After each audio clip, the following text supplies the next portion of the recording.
1885년 지금처럼 정부가 두 조각으로 나눠졌었습니다. 일본은 140년 전쟁을 벌이고 있는 중일까요? 임진왜란부터 432년 전쟁을 벌이고 있는 중일까요? 1885년 사건 정리. 1월 1일 조선 정부는 일본과의 외교 관계 강화를 위해 여러 노력을 지속하고 있었습니다.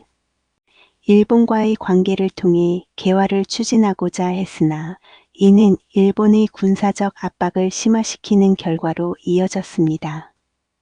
2월 7일 일본 군대의 서울 주둔이 지속되고 일본의 군사적 존재가 조선 내에서 더욱 확대되었습니다.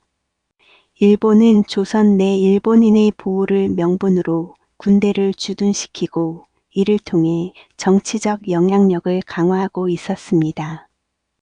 3월 조선 정부는 일본과의 외교 관계를 재정비하고 일본의 군사적 압박에 대처하기 위한 노력을 기울였습니다.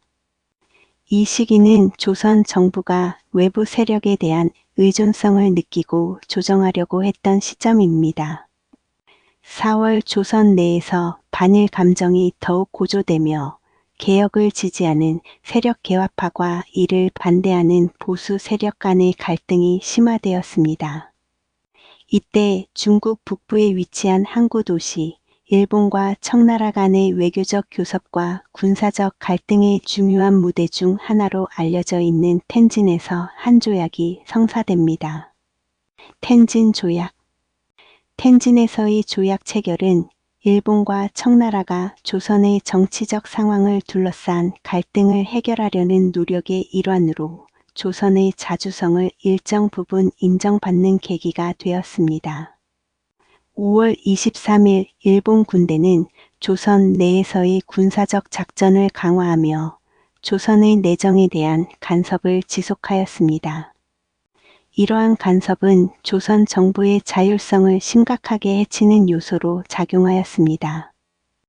6월 조선 정부는 일본의 군사적 압박에 대응하기 위한 군사적인 준비를 시작했습니다. 그러나 조선의 군사력은 일본에 비해 열세에 있었고 실질적인 대응에는 한계가 있었습니다.